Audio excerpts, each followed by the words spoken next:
des stars ce soir à l'émission? T'es fou, dans les émissions d'Ardisson, il y a toujours des stars. Tiens, depuis la première de Double Jeu, regarde ce que j'ai fait.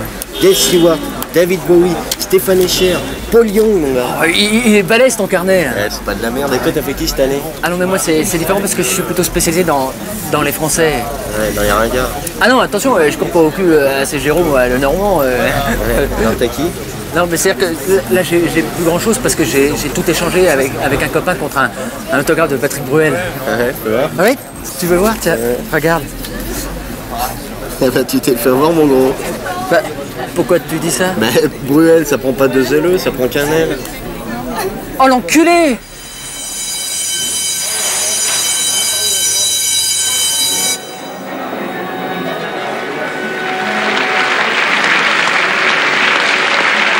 Mesdames, Mesdemoiselles, Messieurs, Antenne 2 et Philips, l'inventeur du compact disque, vous présente la nouvelle émission de Thierry Ardisson.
Mesdames, Mesdemoiselles, Messieurs, bonsoir, bienvenue au Folies Bergère pour Double Jeu.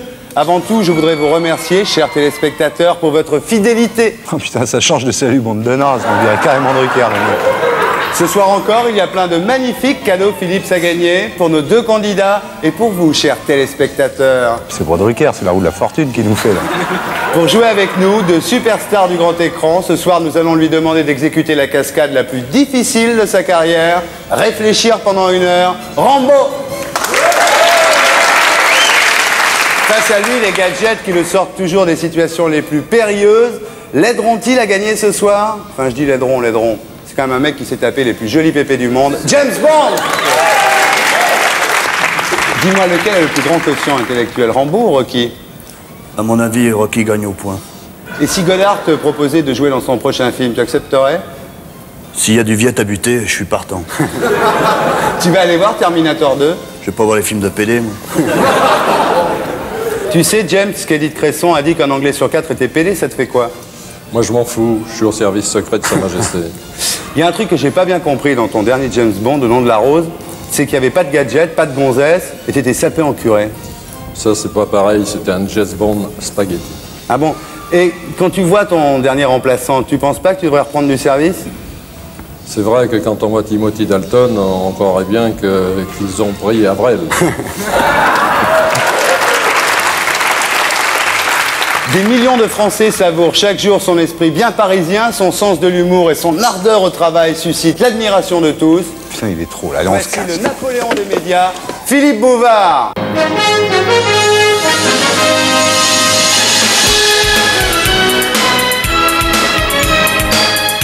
Dis-moi, finalement, toi, t'es un cynique, hein?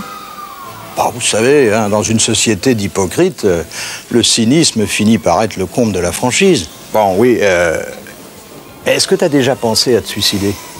Le suicide, c'est l'acte désespéré d'un être qui ne fait plus confiance ni à la guerre, ni au transport, ni aux maladies, ni à la nature. Autre chose, es-tu favorable à l'abolition de la peine de mort? L'abolitionnisme, c'est une mesure qu'on a prise pour qu'un crime ne fasse pas chaque fois 2 morts. Et tu penses quoi de l'évolution du métier de journaliste? Parce que tu es journaliste, je crois, toi, hein?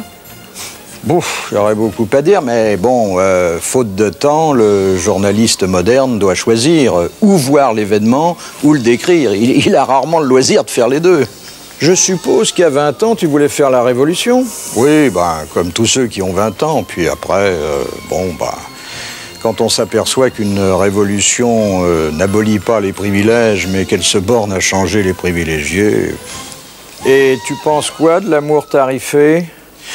Ben, beaucoup de bien, parce que les prostituées sont des dames qui ne demandent pas qu'on les invite à dîner avant de passer à l'acte. Puis honneur à la main-d'œuvre qualifiée. Tout le monde parle de racisme, mais pour toi, c'est quoi au juste le racisme? Bah, c'est à la fois un sentiment bas et un sentiment pratique, puisque ça consiste à en vouloir à des gens qui sont aisément repérables et qui généralement sont plus malheureux que soi. Si tu devais donner une définition de la civilisation, ben, je dirais que selon qu'on se met un anneau dans le nez ou dans l'oreille, on est un sauvage ou un civilisé. As-tu peur de mourir? Enfin, ce qui m'embête, c'est que la mort empêche d'aller à ses rendez-vous du lendemain. Crois-tu en l'existence de Dieu? Non. Dieu n'existe pas. Mais enfin, il faut faire semblant d'y croire parce que ça lui fait tellement plaisir.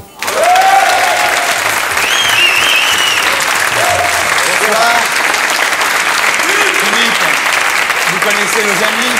Oui, je les admire depuis longtemps. Philippe, vous avez écrit 30 livres, dont vous dites que ce sont plutôt des articles de 300 pages. Oui, c'est vrai, souvent. Et puis là, d'un seul coup, vous nous montrez des maximes personnelles que vous gardiez pour vous, secrètement, et que vous publiez sous le titre de Pensée au Cherche Midi. Alors, si vous aviez 1 minute pour me le vendre, ce livre, vous diriez quoi? Bah, je dirais que j'ai mis 40 ans à l'écrire et que vous mettrez 40 minutes à le lire. Ouais, mais c'est pas mal, hein? Comme je vous sais très occupé.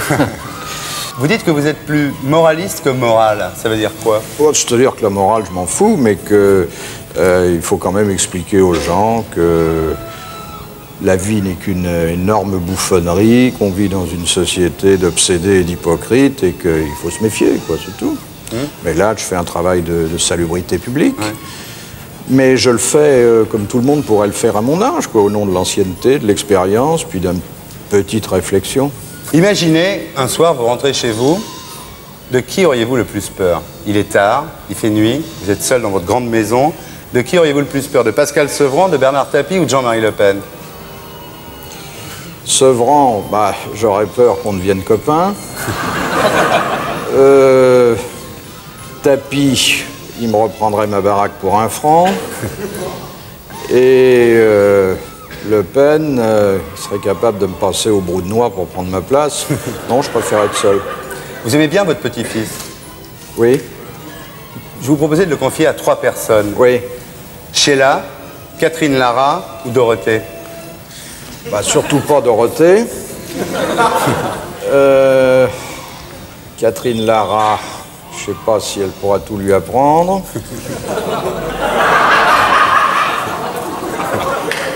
Et Sheila?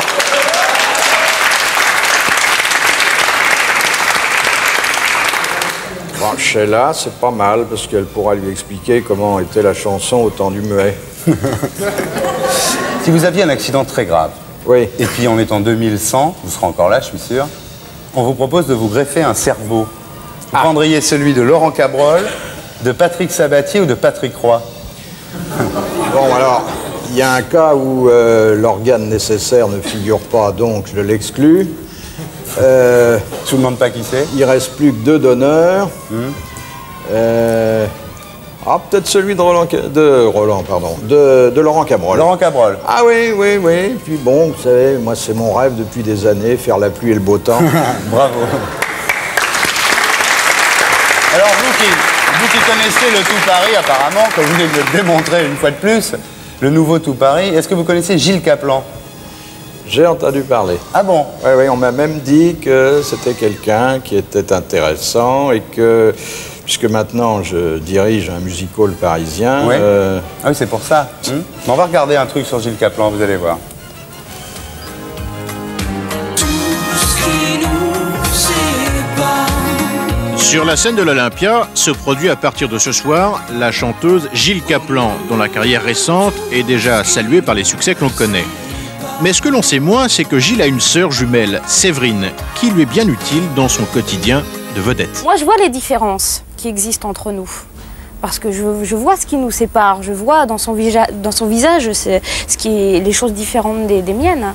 Mais les gens en général ne voient pas du tout. C'est ça qui est typique des jumeaux en fait. Je les ressemble, on se ressemble beaucoup toutes les deux.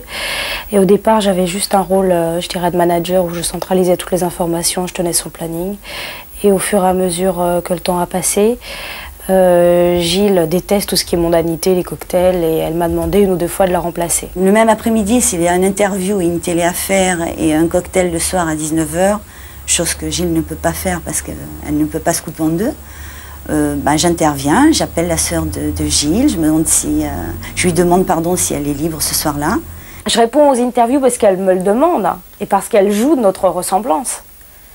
Tout ce qu'elle n'aime pas faire, à un moment donné, elle m'a demandé par gentillesse de lui rendre ce service, de le faire à sa place. Depuis 2 ans, je vis avec ce secret que j'ai du mal à assumer. Et aujourd'hui, ça me libère d'une angoisse que j'ai en moi depuis 2 ans et ça me soulage vraiment beaucoup. À aucun moment donné, j'ai voulu me défiler. C'était quand même un jeu assez innocent.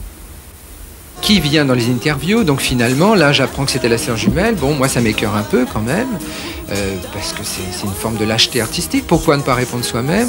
Est-ce que ça va plus loin? Est-ce que ça va pas dans les disques aussi? Qui chante? Il faudrait peut-être que le public le sache. Mais rassurez-vous, la maison de disques de Gilles Caplan nous l'a promis, c'est bien elle et non sa sœur que ses fans applaudiront ce soir sur la scène de l'Olympia. Gilles Caplan cachait-elle une sœur jumelle? D'abord, Philippe Bouvard à l'oreille. Ah bon? Cela dit, il y a eu les sœurs Kessler au Lido. Ouais.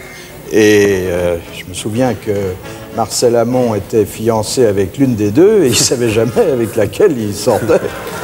Alors maintenant, pour vous laisser à vous, chez vous, le temps de jouer, pour laisser à Rambo et à James le temps de réfléchir, on écoute David Bowie avant son Olympia le 29 octobre.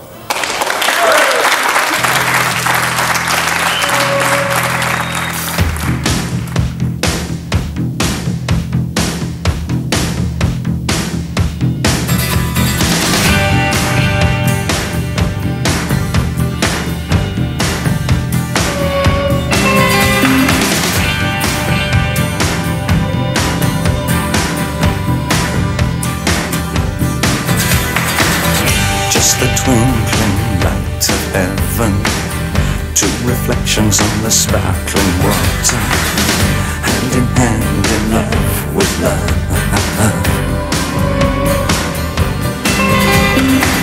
However cheap things that you say,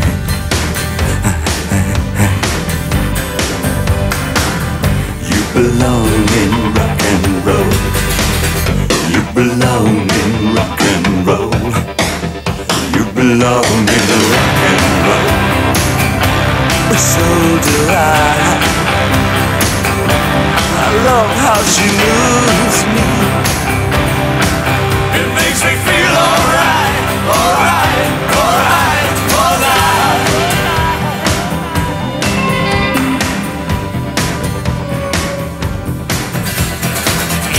I'm a hurting. I'm a man with a beat in my pocket. I'm going down to the rhythm of love. I love the bad look that you bring.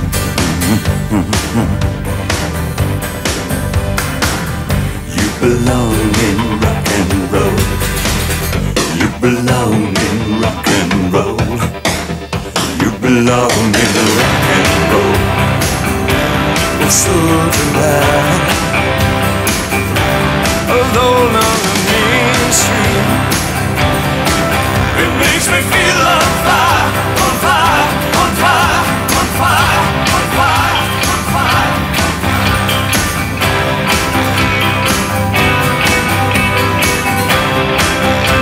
fire, on fire, on fire, on fire, on fire.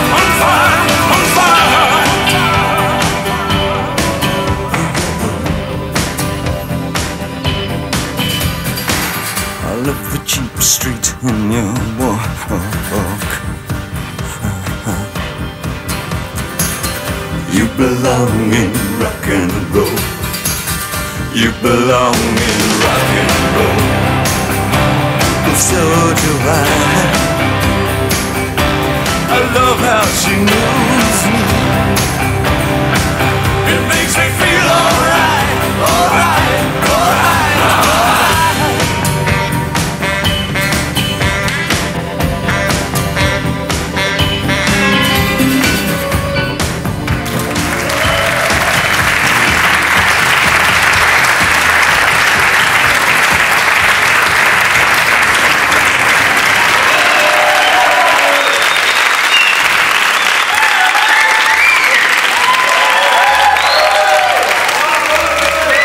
Gilles Caplan cachait-elle une sœur jumelle? Rambo, à ton avis? C'est de l'info ou c'est de l'intox? À mon avis, c'est de l'intox. Pourquoi?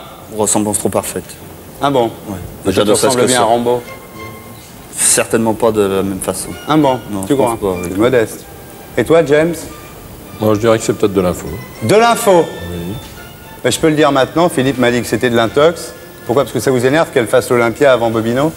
Non, mais je pense que un secret comme ça serait éventé. Il y a des confrères qui rôdent partout dans les coulisses, des indiscrets professionnels qui auraient levé le lièvre depuis longtemps. C'est pour ça que je pense que c'est de l'intox. Et si on était les premiers à l'éventer? Ah, alors là, chapeau. Bon, on va voir. À toi, Philippe.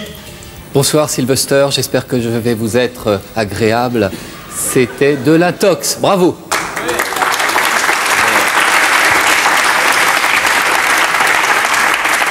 Alors, Bafi, quel est le score? Ça fait 1-0 pour Rambo, puis je vais te dire, si même Rambo se met à réfléchir, c'est hyper encourageant pour Sabatier.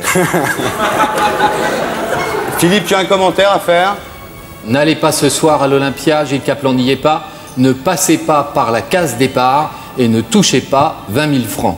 Plus sérieusement, nous ne voulons pas porter malheur à Gilles Caplan.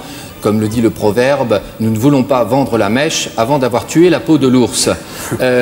Bafi me fait passer un petit mot dont je ne connais pas la teneur et qu'il me demande de lire. Il vous signale que Séverine Caplan se produira jeudi prochain au Centre culturel Lysenko d'Ivry-sur-Seine. Il n'a rien compris encore. Rien compris. Bravo Philippe, bravo.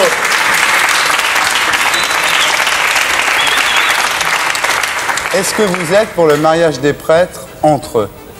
Oui, c'est la seule façon honnête d'emmener quelqu'un à l'hôtel. Eh bien, on va voir ce qu'en pensent les gens dans la rue. Le Bafi Show.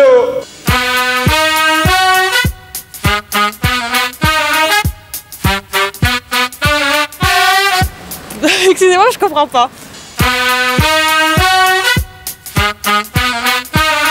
Je vois pas pourquoi. Ils peuvent l'être, les juifs le sont, les protestants le sont. Je vois pas pourquoi qu'on priverait un homme du désir d'aimer, de la chair et autre chose qui peuvent approfondir le désir de vivre à deux et en communion, quoi. Donc vous êtes pour le mariage des prêtres entre eux? Bien sûr, entre eux. Le mariage des prêtres entre eux? Non, alors là, non. Non, c'est pas beau. Vous pensez qu'il est mieux qu'ils continuent de se cacher? Que les prêtres se fâchent? Se cachent leur amour. Moi, je préfère, oui. Si, je connaissais un prêtre qui était un peu plus rapproché que les autres, mais j'avais 10-12 ans. Vous êtes fait tripoter un petit peu par un prêtre? Les mains, ouais. Ouais, mais bon, ouais, quoique. Ouais, mais non, mais c'est contradictoire la vocation, à mon avis. Vous pensez au mariage à cette époque? Avec lui? Ah non. Qui est amoureux un peu, non? Non, c'était comme un père, je sais pas, c'est marrant. Mais non. Un père un petit peu incestueux? Un petit peu. Je suis pour aucun mariage, quel qu'il soit. Pourquoi? Bah, parce que arrêtez-vous. faut vivre libre, je pense, et je sais pas de... Donc vous êtes pour l'union libre en ce qui concerne les prêtres? Bah oui, chacun fait ce qui lui plaît. Et lorsqu'ils s'aiment? Oh, écoutez, faut pas me raconter des histoires, moi je suis pas homosexuel. Comment? Le mariage des prêtres entre eux? Homme et homme? Oh non, non. Un monseigneur qui en pince pour un autre monseigneur? Non, non, pas du tout. Même vous avez déjà eu une relation sexuelle avec un prêtre? Et les sœurs entre elles? Ah, pareil. Pareil. Et les curés et les sœurs? Bah, je sais pas, ça doit se faire sûrement comme dans tout, mais... Et les curés et les bergers allemands? Oh Laurent Bafi. mon Lolo. Dites-moi, Philippe, quand j'étais plus jeune et que je regardais samedi soir à la télévision, j'avais un rêve, c'est d'être un jour assis à côté de vous sur un canapé et que vous m'interviewez. Fais gaffe, t'es pas chez Chapier, là. Hein. Alors, je sais que vous reprenez d'ailleurs dans votre bouquin la phrase de Art Boudval qui dit que finalement, quand un journaliste interviewe un autre journaliste, c'est un peu comme danser avec sa sœur. Je sais, mais posez-moi quand même 2-3 questions. Quand vous avez en face de vous une jeune femme très belle, est-ce qu'en lui posant des questions sur son métier, sur sa famille, vous pensez à autre chose? Jamais. Jamais? Jamais. Ça m'est jamais arrivé. Ça vous est arrivé, vous? Non, je suis comme vous, menteur.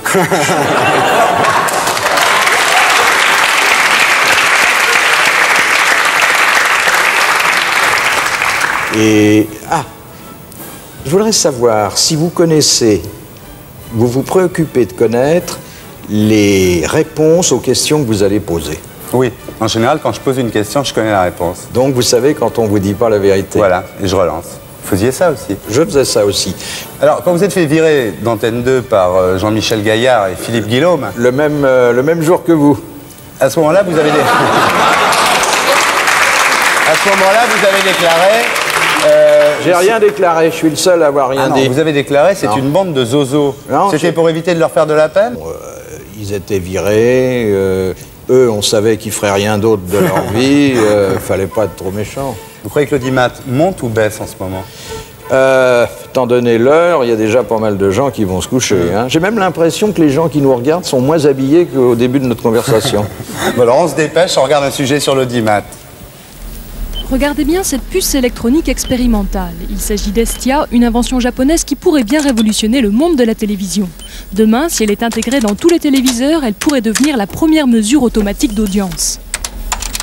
Il y a deux catégories de personnes intéressées à connaître l'audience de la télévision. Les responsables de la télévision, parce qu'ils veulent savoir s'ils réussissent à intéresser le public, évidemment. Et d'autre part, les gens de publicité qui veulent savoir combien de gens regarderont les spots qu'ils vont payer naturellement très cher à la télévision. Le système utilisé le plus couramment est un système dit audimétrique. On peut savoir dans un échantillon de foyers, de gens à qui on a demandé s'ils acceptaient de recevoir cette boîte, à la fin de la journée, à quel moment le poste a été allumé, sur quelle chaîne, à quel moment se sont situés des changements de chaîne, etc. etc. Dans l'ancien système, les sondés étaient des volontaires, mais les industriels japonais voudraient imposer aux Européens un nouveau système beaucoup plus indiscret. Dans les téléviseurs modernes, on peut maintenant intégrer des cartes supplémentaires. Et sur ces cartes, on peut placer des composants comme ceux qui vont servir pour Estia, un système américano-japonais, et qui recrée en fait une véritable intelligence artificielle. La machine est capable de s'initialiser toute seule, grâce à ses capteurs sonores, infrarouges et radars. Elle va pouvoir reconnaître le nombre de personnes qui se présentent dans la pièce, leurs attitudes, leur façon de regarder la télévision, voir si c'est un enfant qui marche à quatre pattes et ensuite se redresse, donc ça n'est pas un chien. Alors c'est un système extraordinaire parce que les informations repartent vers un central par le fil électrique qui sert à alimenter la télévision en énergie. Et donc personne ne peut savoir qu'il est espionné et pourtant ça sera le cas. Et oui, il s'agit bien là d'espionnage. Et après la Commission européenne de Bruxelles, c'est la Commission nationale informatique et liberté qui s'inquiète. Saisie du dossier, elle devrait prochainement publier un rapport qui, d'après nos informations, ne devrait pas être favorable. Il en va en effet de la vie privée des téléspectateurs. Peut-être demain, Big Brother dans nos téléviseurs. Alors, tous les téléspectateurs bientôt contrôlés par un audimat automatique. Philippe Bouvard à l'oreille. Et doucement. Ouais. Alors maintenant, pour vous laisser le temps chez vous de réfléchir, de taper sur votre Minitel, pour laisser à Rambo et à James Bond le temps de réfléchir à leurs réponses, on va écouter Patrick Juvet.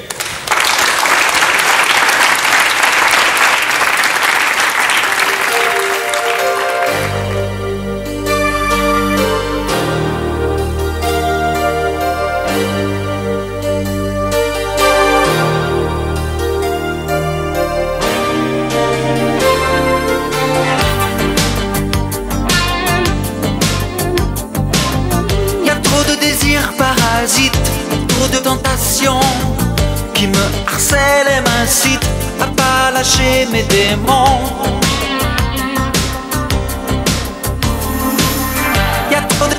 satellites et d'invitations à des plaisirs illicites.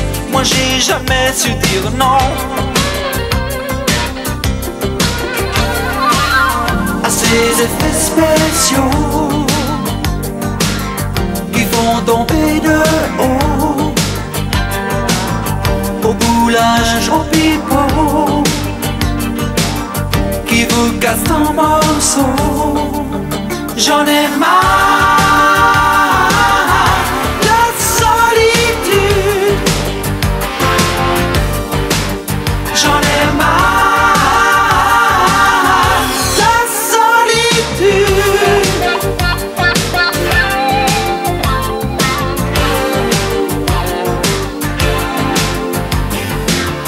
Trop de détours et de fuites par appréhension de l'amour et de ses suites, mais je suis quand même en prison.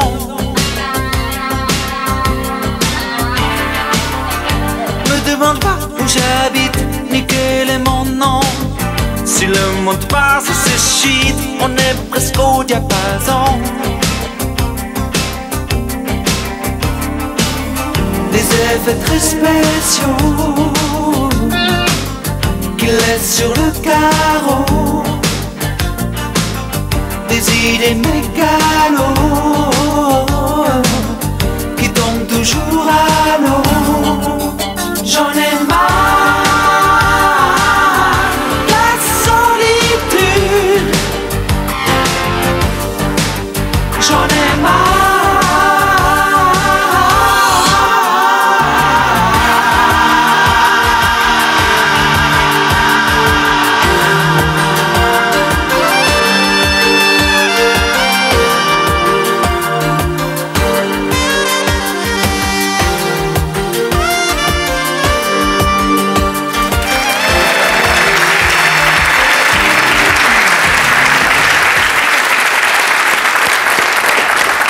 Bonsoir.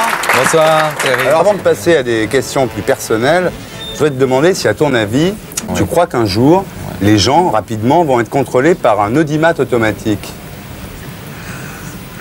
C'est de l'info ou c'est de l'intox? À mon avis, malheureusement, si c'est de l'info, ça risque de l'info, mais c'est vraiment...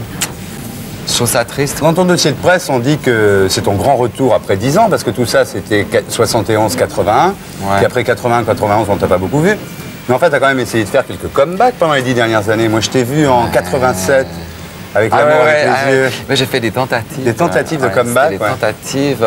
Mais c'était par moments où j'allais très bien dans ma tête, où je me disais... c'est pour ça que je dis à tout le monde, s'il y a des gens qui m'écoutent, qu'il faut être patient, parce que c'est très long. Que ce soit, moi, c'était l'alcool, mais ça peut très bien être autre chose, la drogue pour les autres, ou je ne sais rien. Et que pour se remettre en forme, c'est très long. Donc, il y a eu des moments où je me sentais tellement bien, je dis hop, hop, hop, on recommence. Et c'était pas encore le bon moment. C'est aujourd'hui le bon moment. Ça a l'air. C'était quoi le pire moment quand tu étais dans l'alcool, dans la drogue, quand tu étais là-dedans? C'était quoi le moment le plus difficile? Il y en a eu plusieurs, mais je veux dire, le pire, c'était quand j'ai vraiment arrêté. Je suis resté 2 ans en Angleterre pour pas être dérangé par les gens qui me reconnaissaient. C'était pas du star system, c'est simplement parce qu'il y a un moment où il faut se retrouver, tout ça. Et là, vraiment, tu pleures, tu sais pas pourquoi. Ça, c'est... Je le souhaite à personne. Ça s'est passé comment? Comment tu t'es rentré là-dedans, dans le nightclubbing, l'alcool, la drogue, tout ça? T'es rentré comment là-dedans? Ça s'est passé dans la foulée, dans le sens où plus ça marchait, plus j'avais besoin de me déplacer. J'ai eu la chance que ça marche aux États-Unis, tu vois. Bah oui, I Love America, 1,3 million d'albums, c'est quand même pas mal. Donc on m'a dit, demain tu pars en Espagne, tu vas en Allemagne, tu vas en Angleterre, tu vas partout. Et je crois que physiquement, je ne sais pas tenir le coup.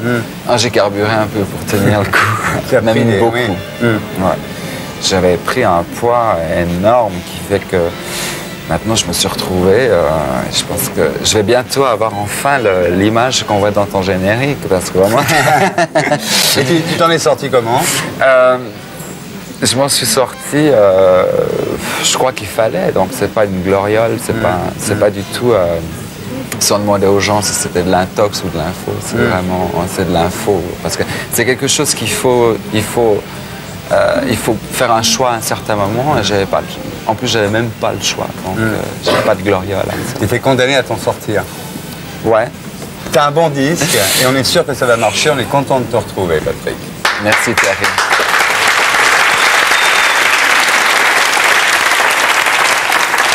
Alors Philippe, vous avez bien connu Patrick Juvet, non? Quand il était une grande star. Là, alors ça remonte... oui. Ah oui, c'était bien, oui. Vous avez été témoin en tant que journaliste de ces frasques nombreuses et variées? Oh, je sais pas, je crois qu'il était comme tous les Suisses, plutôt neutre. Ouais. Alors James, c'est à toi de jouer. Tous les téléspectateurs bientôt contrôlés par l'audimat automatique, est-ce de l'info ou est-ce de l'intox? Je crois que c'est de l'intox. Ah bon? Oui. Pourquoi? Ça paraît quand même un peu aberrant. Sur le plan moral, oui, mais... Oui, quand même, oui. Comme disait M. Bouvard, les gens sont plus que déshabillés dans ce domaine. Ah oui, mais enfin, connaître les séquelles sexuelles d'une émission, c'est intéressant aussi pour le producteur. Et toi, Rambo? Moi, je pense que c'est pardon, de l'intox. Ouais. Et à la limite, je le souhaite, parce que ça deviendrait quand même grave. De savoir ce que regardent les gens, ça peut être intéressant, mais alors de là à savoir qui est devant la télé et qui fait quoi, je veux dire, là, ça devient dangereux. Donc, intox. Maintenant, je peux le dire, vous? Moi, je dis que c'est vrai. Ouais. Je dis que c'est vrai. Il y a un procédé qui s'appelle Motivac, qui n'a d'ailleurs pas été agréé pour l'instant, mais qui permet de voir si les téléspectateurs vont et viennent dans une pièce. Mais là, c'est tous les téléspectateurs. Hein.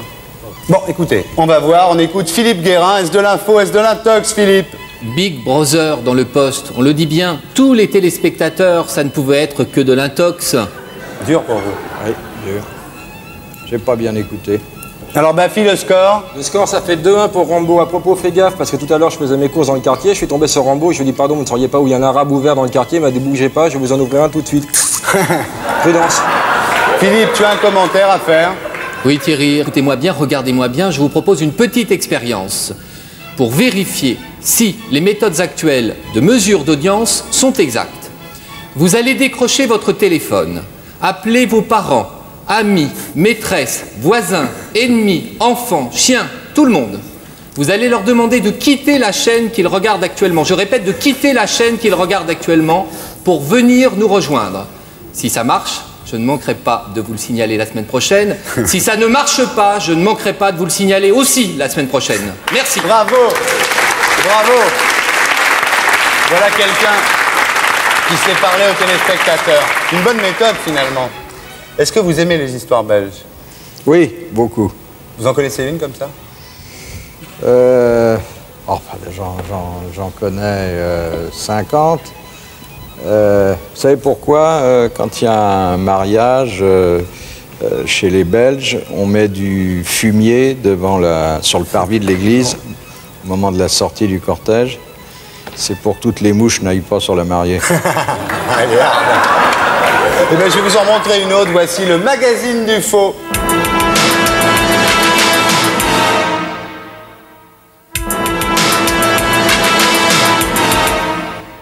Ça pourrait être l'histoire banale d'une arrivée de marathon comme celle-ci, dure et pathétique. Mais c'est l'histoire d'Abès Théami qui a franchi la ligne d'arrivée du dernier marathon de Bruxelles, fringant, heureux, mais sous les sifflets. Nous sommes le 15 septembre 1991 lors du 8e marathon international de Bruxelles. L'Algérien Théami revêt au départ le dossard numéro 62. Remarquez que l'homme porte une jolie moustache. 15 km plus loin, le dossard numéro 62 est toujours dans la course, mais surprise, son propriétaire est rasé de près et n'a plus tout à fait la même tête. La supercherie est toute bête. Ce visage imberbe, c'est celui du vrai Théami. Pour économiser ses forces, il a laissé courir son entraîneur et l'a remplacé avant l'arrivée. Mais la moustache leur fut fatale. Malgré les 250 000 francs de prix, l'entraîneur n'avait pas accepté de la sacrifier. C'est vrai qu'une moustache, c'est précieux. C'est bien l'opinion du soviétique Karipanov, le vrai vainqueur de cette épreuve. Drôle d'histoire belge, non? Vous y croyez pas? Mais c'est de l'info, ça, par contre. C'est gros, dis donc. C'est gros, mais ça, il n'y a pas de problème. Ça, c'est pas un sujet info-intox. C'est incroyable, non? Donc, ça, c'est formidable. Vous travaillez 15 heures par jour, vous avez 6 secrétaires, vous avez 6 chauffeurs. Non, vous avez... non. Non? Combien de chauffeurs? Un chauffeur. Ah, vous avez qu'un chauffeur? Ouais. Oh, c'est bien la peine de se donner tous mal. Bah oui. Mais 5 secrétaires, quand même. Ah oui, quand même. Ouais. Vous avez des nègres, non? Non. Vous n'avez pas de nègres? Non, non. Faites tout vous-même? Non. Bah oui, je suis méfiant. Vous êtes vieux jeu, quand même. Vous possédez quoi, au juste? Une bonne santé. Oui, ça, apparemment, oui. Oui, un optimisme à tout craint qui me permet d'accepter des invitations comme la vôtre en disant je m'en tirerai toujours. Quand vous dites je m'en tirerai toujours, vous parlez des filles du public? Vous avez des actions en bourse? Non. Mais des bourses en actions encore. Ah, c'est un moteur d'instinct, je vous dis, ce type-là. Non, mais j'en ai eu, puis bon, bah, j'ai compris que la spéculation qui n'était pas intellectuelle n'était pas mon fait, j'ai renoncé. Mais pourquoi vous plaignez toujours de payer trop d'impôts? En fait, vous payez pas plus d'impôts que les gens qui gagnent comme vous, finalement. Non, je me suis jamais plaint de payer trop d'impôts. Je me suis plaint, qu'on ne soit pas gentil avec moi quand je les paye, et je les paye toujours à l'heure et au jour dit depuis longtemps, et 2, qu'on emploie mon argent plus mal que je ne le ferais. Ouais. Vous vous plaignez quand il y a la droite au pouvoir, quand il y a la gauche au pouvoir, donc finalement, votre argent n'est jamais, alors jamais qu'il est bien distribué. Moi, je sais que je ne serai jamais heureux, ni avec la gauche, ni avec la droite, et que le centre n'existant plus, râleur, rouspéteur, français moyen. Mais Charras vous a pas collé un contrôle fiscal pour vous calmer, par exemple? Non, Charras, il est assez rigolo. Non. Vous étiez plutôt Chirac jusqu'à ce que vous rencontriez Mitterrand et que vous parliez de Jules Renard et de Flaubert avec lui, et ça vous a fait changer d'avis, ça? Il n'est pas prof de lettres. Non, mais c'est vrai que j'ai eu des conversations littéraires tout à fait passionnantes avec M. François Mitterrand, mais c'est indépendant de toute politique. Mais on peut avoir de la sympathie pour un homme. Vous avez 62 ans. Oui. Pourquoi continuer maintenant? Bah oui, pourquoi? Bah peut-être à cause de celui dont vous avez cité le nom, à cause de Charras. Parce que Charras, il ne comprendrait pas que je m'arrête. Vous dites toujours, je fuis quelque chose, mais au fond, vous ne savez plus ce que vous fuyez maintenant. Si, je fuis le chômage en travaillant. Maintenant que vous avez laissé tomber le poker, vous avez moins besoin d'argent quand même. Ah oui, beaucoup moins. Beaucoup moins. Ça vous coûtait chaud, ce truc-là? Ça me coûtait très chaud. Je perdais mon argent, mon temps, mes nerfs, mes nuits et mes amis qui devenaient des clients. Alors j'ai arrêté. C'est vrai que vous étiez fait interdire en France et que vous alliez jouer à l'étranger, c'est vicieux ça quand même. Et alors ça vous coûte encore plus cher parce qu'il y a le voyage. Bon, on va voir un truc justement sur les débiteurs anonymes, vous allez voir. Aujourd'hui, beaucoup de Français résistent mal aux facilités de crédit offertes par les banques et les organismes de prêt. Accros à la carte bleue, ils sont saisis d'une forte fièvre acheteuse et sombrent inexorablement dans le surendettement. Pour les aider, une association, les Débiteurs Anonymes, vient de se créer à Paris, à l'église américaine, sur le modèle des Alcooliques Anonymes. En général, dans ce type d'association, des gens qui ont tous le même problème entre eux se réunissent pour réapprendre un nouveau comportement avec l'argent. Alors à cet effet, ils ont des outils qui sont, par exemple, de tenir à jour un registre de ses dépenses, et bon, pas dans le but de budgétiser, mais vraiment dans le but d'apprendre à faire face à toutes les réalités de l'argent. On peut organiser des réunions ce qu'on appelle des réunions de décompression, et vraiment de mettre tout ça à plat, d'oser en parler, en sachant que les personnes à qui on en parle ont connu le même problème que vous. Donc en parler, en déculpabilisant un maximum. Quand on rencontre les débiteurs anonymes, on peut se demander s'ils ne font pas partie d'une secte un petit peu, parce qu'il y a quand même un embrigadement, il y a un jargon, il y a des mots qui reviennent souvent, c'est un peu du lavage de cerveau, quoi. Alors, effectivement, ils ont 12 commandements, dont le premier est l'abstinence, quoique on leur dise pas de jeter leur carte de crédit, leur chéquier, etc. On leur dit, faites des dettes, mais si vous pouvez les rembourser, bon. C'est pas du tout une secte, c'est effectivement faire appel à une puissance supérieure que chacun peut avoir au fond de soi, et vraiment une puissance supérieure telle que chacun la conçoit, qui peut être effectivement le bon sens, qui peut être la partie saine que tout individu a en lui, et apprendre vraiment à se servir de cette partie saine justement pour faire face à ce problème d'endettement, parce que ce problème d'endettement, c'est un problème, je crois, d'ordre mental. Secte, pas secte, je sais pas, mais il parle beaucoup de Dieu, alors c'est un petit peu inquiétant. Si c'était politisé, je crois que ce serait carrément dangereux. Mais alors Dieu revient tout le temps, et par exemple, à la fin de chaque séance, les débiteurs anonymes se réunissent comme ça en ronde, ils se tiennent la main, et ils récitent une prière que j'ai sous les yeux, que je vous lis. « Mon Dieu, donnez-moi la sérénité d'accepter les choses que je ne peux changer, le courage de changer les choses que je peux, et la sagesse d'en connaître la différence. » Amen. Une association des débiteurs anonymes sur le modèle des alcooliques anonymes. Philippe Bouvard, à l'oreille. Et doucement. Ouais. Ah bon. Alors maintenant, pour laisser à Rambo et à James le temps de réfléchir, on écoute Taj Mahal.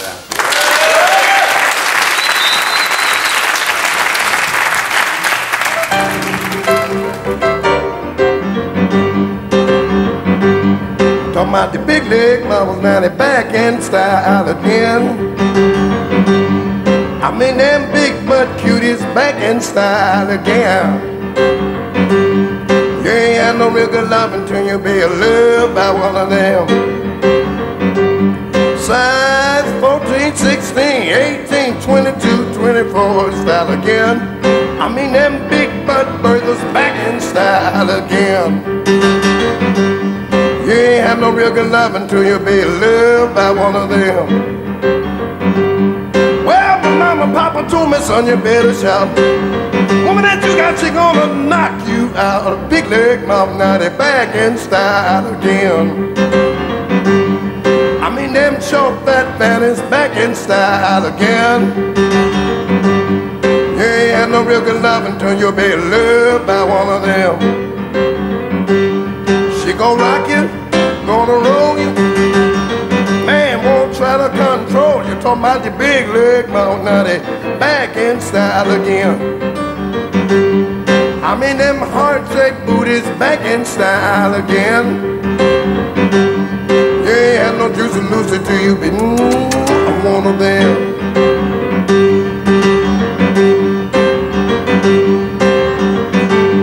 Well, she will make you shot, she won't make you bad.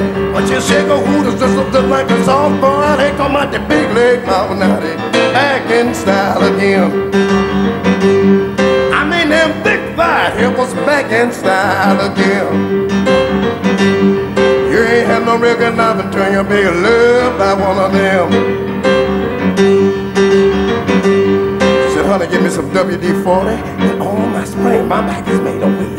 I'll make you say, big leg mouth, now they're back in style again. I mean them leg, big leg, them big leg, them mama back in style again. You ain't had no juicy Lucy till you be loved by one of them. Hammer time.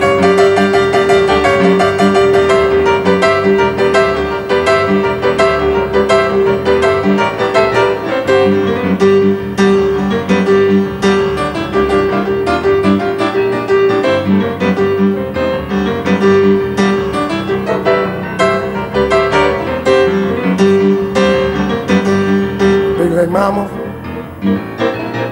big leg mama, big leg mama, big leg mama. Talking about the big leg mama, now they back in style again.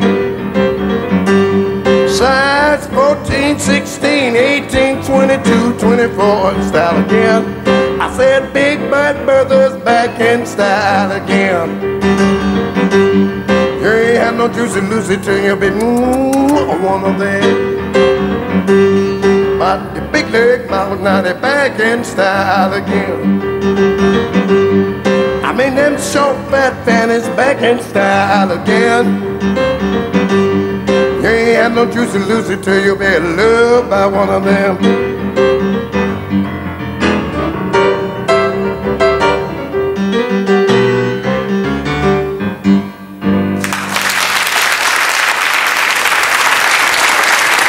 Une association de débiteurs anonymes sur le modèle des alcooliques anonymes. Rambo, à toi de jouer. Est-ce de l'info, est-ce de l'intox? On t'écoute. Il me fait peur avec son couteau, lui, pas vous.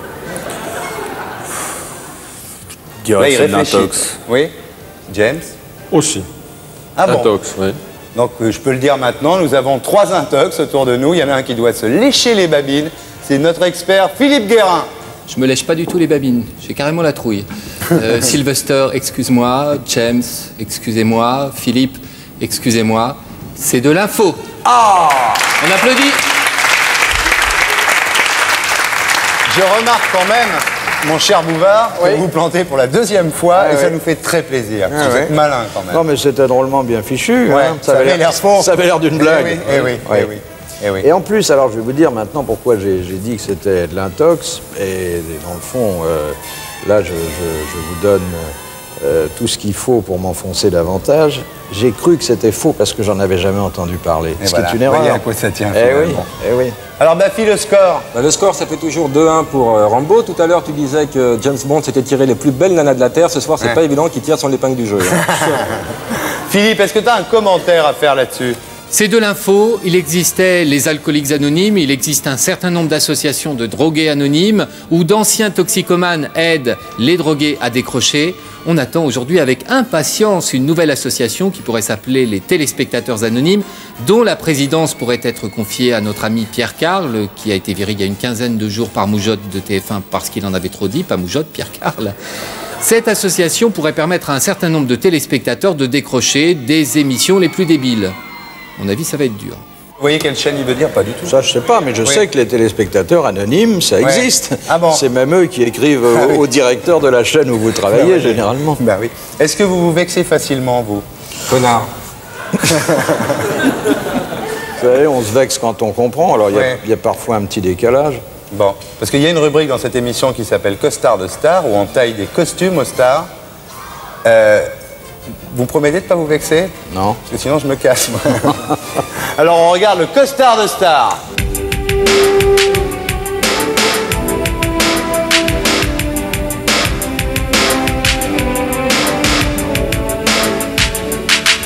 Monsieur, que pensez-vous de Philippe Bouvard? Je ne l'aime pas beaucoup. À votre avis, vieux crouton, c'est parce qu'il est petit qu'il est agressif? J'en sais rien. Non, il n'est pas agressif. La taille n'a rien à voir là-dedans. Donc pour vous, vieux débris, les personnes petites ne sont pas forcément agressives? Mais pas du tout. Pas du tout. Bah dites-le. Elles ne sont pas du tout agressives, pas forcément. Comme les autres, comme les grandes. Et moi, vous me trouvez agressif, connard? Non. Non, le vocabulaire un peu, mais c'est pas grave. Philippe Bouvard, j'en ai pensé beaucoup de choses et puis plus grand-chose. Je sais pas, vraiment. Pourquoi? Je sais pas, je l'ai regardé quelques fois. Je trouve que c'est un humour, d'accord, mais pas de grande volée. À votre avis, vieille peau, c'est parce qu'il est petit qu'il est agressif? Oh, alors ça, voilà une question très importante. Soignez-vous, j'ai pas la journée non plus. Hein. Pardon? Dépêchez-vous de répondre. Oui, je crois pas. Monsieur, que pensez-vous de Philippe Bouvard? Du mal. Du mal. Beaucoup de mal. Pourquoi? C'est long. Ce serait long à dire. Vous pensez que c'est parce qu'il est petit qu'il est agressif? Ah, j'avais jamais pensé qu'il était petit. Je savais pas qu'il était petit, en fait. Mettez-vous le cul de répondre, j'ai pas que ça à foutre non plus. Il est petit? Vous allez vous faire foutre. À votre avis, vieille morue, c'est parce qu'il est petit qu'il est agressif? Non. Ça n'a rien à voir. Vieille morue, c'est pour lui, c'est pour moi ou c'est pour vous? C'est pour vous. Merci. Vous pensez que c'est parce qu'il est petit qu'il est agressif, grand con? Oui, je pense, oui. Oui, je pense, oui. Bah oui, la preuve, regarde, tu vois, c'est un petit... Vous trouvez agressif, connard? Ouais. Vous pensez que les petits sont forcément agressifs, connard? Non, abruti. Bravo. Laurent Baffy. Costard de Star. Alors, est-ce que vous êtes agressif parce que vous êtes petit? Ah non, non, non. Oh, quoi que si, parce que peut-être que si j'avais eu 1m90, j'aurais... Vous auriez été plus sympa avec les... Ouais. Cela dit, c'est pas très crédible parce que j'avais quand même 30 cm de plus que vous, Philippe. Dites-moi, Philippe, en mars 80, vous avez poursuivi un journaliste de Paris Hebdo qui s'appelait Jean-Michel Karadec parce qu'il avait écouté vos conversations téléphoniques depuis votre voiture. Et vous lui avez quand même demandé 30 000 francs de dommages et intérêts. Oui, attendez. Vous aviez quelque chose à cacher? Non, non, mais non seulement il avait écouté ce que je disais dans mon radiotéléphone, mais encore il avait publié dans un journal qui d'ailleurs il n'y a pas cessé de paraître, mais pour d'autres raisons. Et j'ai trouvé que, bon, comme je suis un téléphonomaniaque et que le radiotéléphone est dans nos types de métiers et nos genres de vie un instrument primordial, il fallait créer une jurisprudence qui protège les usagers, et ça a été fait. C'était une conversation strictement privée. C'est avec votre femme, c'était pas une aventure. Mais quand même, c'était strictement privé. Je parlais d'un tas de copains. Bon, il y en a que je traitais bien, d'autres que je traitais moins bien. Et de voir 8 jours plus tard imprimer ça tout chaud dans un journal, c'est pas agréable. Pour les copains non plus, d'ailleurs. Vous êtes marié depuis 37 ans. Oui. Est-ce qu'il vous arrive de céder à la tentation après 37 ans de mariage? Oh bah de moins en moins, étant donné mon grand âge. Vous aimez bien que ça vous est jamais arrivé de céder à la tentation? Non, je le dis pas, parce que je tiens à rester dans les limites d'une certaine vraisemblance. Vous avez déjà flashé sur une hôtesse de l'air qui vous faisait un sourire commercial? Vous avez pris ça pour une avance, vous? Oui, il y a une bonne histoire comme ça. Bon, mais dites-moi. Oui. Je crois que c'est dans un avion d'une compagnie israélienne. L'hôtesse demande à un passager israélien son nom, puis elle ne comprend pas bien son nom, et elle lui dit « Vous m'appelez ». Et il dit « Vous m'appelez aussi, est-ce qu'on peut se voir ce soir ?» Oui. Bon, maintenant, vous savez qu'ils ont trouvé un truc pour les hôtesses. Qu'est-ce qu'ils font? Ben, vous allez voir, regardez. Elles vont sentir moins mauvais. Hygiène maximum dès le saut du lit. Pour se protéger de soi comme de l'autre, voici le sous-vêtement anti-bactéries. Après le tissu anti-tache et la combinaison de ski anti-froid, voici le tissu bactéricide qui élimine toute odeur corporelle et vous assure une haute protection contre les contaminations. Cette fibre va pouvoir permettre de lutter contre les mauvaises odeurs de tout produit porté à même la peau, donc la chemise, les sous-vêtements, la chaussette, et de lutter contre tout développement bactérien sur les textiles que l'on rencontre dans les lieux collectifs, que ce soit l'hôtel, l'hôpital, l'avion ou le train. Nous avons établi une collaboration avec l'Institut Pasteur pour tester les propriétés antibactériennes de toutes les applications faites en textile à partir de notre fibre. Ce qu'il y a de plus typique, ce sont les chaussettes. Eh bien, dans les chaussettes de l'armée, par exemple, qui dégageaient toujours des odeurs épouvantables, le problème était le même. Les pieds transpirent, mettent de la sueur avec de l'urée, mettent également des dépôts de kératine venant de la peau. Les bactéries vont manger cette kératine, vont manger cette urée et dégager les odeurs selon telle bactérie. Vous aurez telle odeur, une odeur fécaloïde, une odeur d'urée, une odeur de pied de chambray. Regardez certains cols de chemise le soir, vous verrez qu'ils sont gras. Eh bien, il y a des bactéries qui adorent les graisses du corps humain qui sont déposées sur ces cols de chemise. Si la fibre est bactéricide, le germe se déposera sur la fibre et ne se multipliera pas. Parmi les autres applications envisagées, un chemisier destiné au personnel de Swissair serait au dire de certains fabricants de textiles antibactériens en cours de développement. C'est un tissu qui est absolument comme n'importe quel autre tissu. On ne perçoit absolument aucune différence, si ce n'est le confort au bout de quelques heures. Mais la compagnie suisse, connue pour ses exigences en matière d'hygiène et de sécurité, dément catégoriquement ce projet. Pas facile de prendre en filature une chemise qui ne laisse pas d'odeur. Voilà, des chemisiers anti-odeur à l'étude pour les hôtesses de la Swissair. Philippe Bouvard, à l'oreille. Vous, ça va, hein, de ce côté-là. Des chemisiers anti-odeur pour les hôtesses de la Swissair. C'est à James de jouer. Info, intox, on vous écoute. Oui, moi je dirais que c'est de l'info. De l'info? Oui. Pourquoi? Vous êtes très sûr de vous, mon cher ami. C'est toujours agréable de sentir quelqu'un qui sent bon. Mais ça, d'accord, mais est-ce que c'est de l'info ou c'est de l'intox? Mais moi je dis que c'est de l'info. De l'info? Oui. Rambo? Je dirais que c'est de l'info aussi. C'est tellement fou, encore, cette histoire-là, que... Et plus c'est fou, plus vous fou, dites que c'est de l'info. Ouais. Ah oui, parce qu'on vit dans un monde fou, donc... Complètement fou, puis ah on a trop tendance à dire que c'est faux, donc... Vous, Philippe, vous m'avez dit que c'était de l'intox. Oui, j'y crois pas. Vous y croyez pas? Pourquoi? Non, parce que je trouve que c'est trop beau, que... Puis encore une fois, je lis tout ce qui paraît, qu'une telle information m'est échappée, ça me paraît un peu gros, mais là, c'est possible, hein. Aïe, j'ai peur pour vous un peu. On va écouter Philippe Guérin, notre expert. Vas-y Philippe, c'est de l'info ou c'est de l'intox? Hélas, Philippe. Aïe, aïe, aïe. Hélas. Aïe, aïe, aïe. Applaudissez-le quand même, puisque c'est de l'info.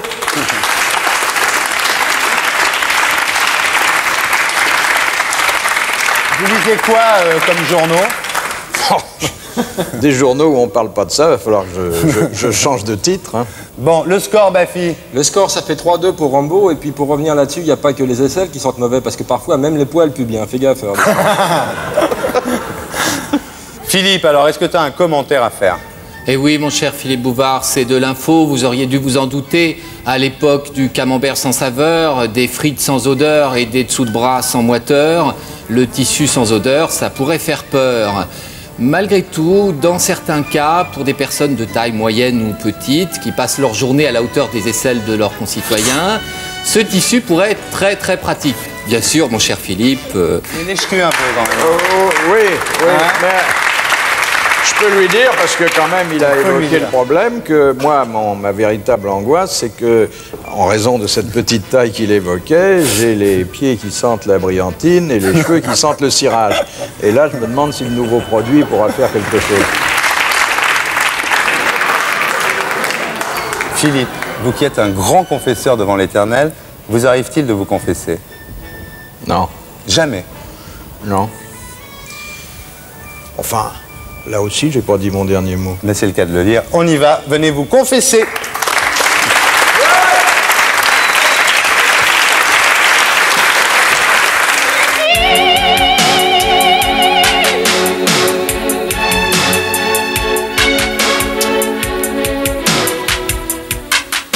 Philippe, vous vous présentez souvent comme un titi né à Montmartre. En fait, vous êtes né à Coulommiers. Vous avez honte de votre lieu de naissance? Non, mais comme je suis parti de Coulommiers alors que j'avais 6 mois, ça m'a pas tellement influencé. En revanche, j'ai passé toute mon enfance et toute mon adolescence sur la butte Montmartre, dont j'ai d'ailleurs, comme vous pouvez le constater, gardé l'accent. Vous avez honte de vos origines sociales? Non, pas du tout. D'ailleurs, elles sont modestes mais dignes. Il faisait quoi, votre papa? Mon papa était directeur d'une petite société, ma maman était opticienne. Vous avez dit « je me suis longtemps haï ». Il s'est passé quoi depuis? Bah, je me suis réconcilié avec moi parce que je ne pouvais pas faire autrement, mais c'est vrai que j'aurais voulu être autrement physiquement, autrement intellectuellement, d'être plus pur, plus dur, et qu'à la longue, on finit par dresser le répertoire de tous ces défauts, et que dans le même temps, les qualités, si elles existent, vous apparaissent moins. Mais on ne peut pas prendre en grippe quelqu'un avec qui on est condamné à vivre jusqu'à la fin, et de surcroît, quelqu'un qui vous nourrit aussi bien. Vous avez peur de grossir? J'ai eu peur de grossir, puis j'ai vu que je m'en accommodais bien. Bon, je ne voudrais pas devenir énorme, mais c'est pas mauvais d'être enveloppé quand on fait un métier public. Ça inspire confiance à la clientèle. Vous avez fait 35 000 interviews, à peu près, et celle que vous avez préférée, c'est celle de Lanza del Vasto. Pourquoi? Oui. Bon, parce que c'était un philosophe qui avait mis en accord, c'est rarissime, ses pensées et ses actes. C'est-à-dire qu'il prêchait le dénuement et il vivait lui-même dans une communauté qu'il avait montée dans le sud de la France et qui fonctionnait comme au premier temps du monde. Je veux dire, sans aucune des ressources du progrès. Il filait lui-même le lin dont il fabriquait ses vêtements. C'est une espèce d'âge d'or. Et puis, j'ai vu, grâce à lui, quelque chose que je n'avais jamais observé jusque-là dans la société française ou contemporaine. L'image d'un désintéressement complet. Si vous deviez mourir demain, vous regretteriez de n'avoir pas vécu le côté Lanza del Vasto de la vie? Non, je pense qu'il n'était pas fait pour moi, que j'en étais pas digne. D'autre part, bon, j'ai eu une bonne petite existence de journaliste, multimédia, qui m'a permis d'avoir droit à une existence à laquelle ne me destinaient ni mes études, ni mes relations, ni mon physique. Sur un certain plan, j'ai quand même l'impression d'avoir tiré le maximum du minimum. Dans votre fameux emploi du temps, il reste une place pour Dieu? Il reste, en filigrane de tout ce que je fais, le regret de ne pas avoir eu la foi, et le regret aussi grand de ne pas avoir rencontré des gens susceptibles de me communiquer la leur. Vous le regrettez? Oui.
Et pour être sûr de ne rien rater de Inarditube, abonnez-vous et mettez un pouce bleu.